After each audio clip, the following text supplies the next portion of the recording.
is a normal 19. Here is a normal cable.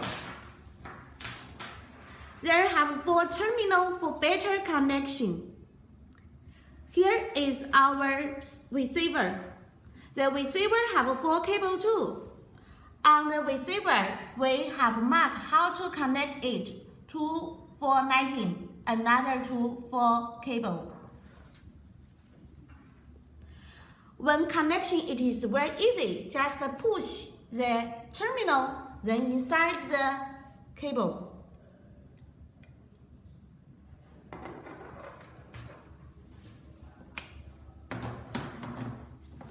Now we plug in. Here is our switch. Before learning, the switch cannot control the 19. Keep pushing the setting.